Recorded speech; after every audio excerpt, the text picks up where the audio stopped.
آج میں آپ سب کے لیے ایک خاص موضوع پہ کہانی لائی ہوں، عام اعتکاف کا اختتام اور عید کا چاند۔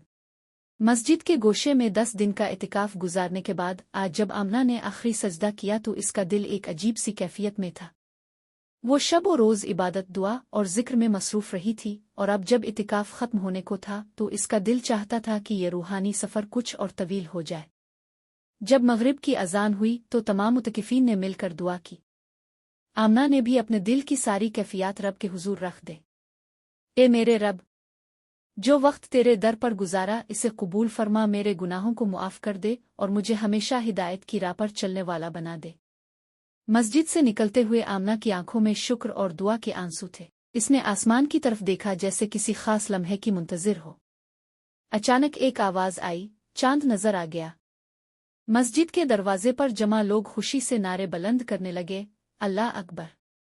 عید کا چاند نظر آ گیا۔ آمنہ نے جلدی سے آسمان کی طرف نظر دوڑائی۔ ایک باریک سا ہلکا سا چمکتا ہوا ہلال نظر آیا۔ اس کا دل خوشی اور شکر گزاری سے بھر گیا۔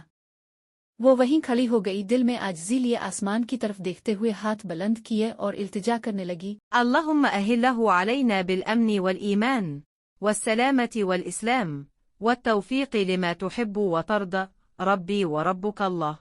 اے رب کریم، اس چاند کو ہم پر امن و ایمان، سلامتی و اسلام اور ان اعمال کی توفیق کے ساتھ طلوع فرما جو تجھے محبوب اور پسندیدہ ہیں۔ اے چاند میرا اور تیرا رب اللہ ہے۔ آمنہ نے دل میں عزم کیا کہ رمضان کی تربیت کو سال بھر اپنی زندگی میں قائم رکھے گی۔ وہ جانتی تھی کہ اصل عبادت یہی ہے کہ رمضان کے بعد بھی نیکیاں جاری رکھی جائیں۔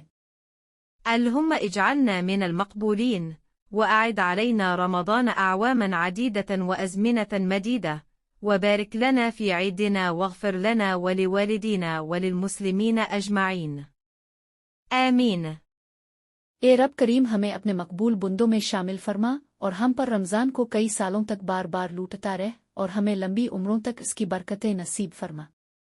ہماری عید میں برکت عطا فرما، ہمارے گناہوں کو بخش دے، ہمارے والدین کو معاف فرما اور تمام مسلمانوں کی مغفرت فرما، آمین۔ سبق آموز اسلامی اور مزاحیہ کہانیوں کے لیے ہمارے چینل کو فالو کریں، لائک کریں، کمنٹ کریں، شیئر کریں اور بیل آئیکن کو دبانا نہ بھولیں۔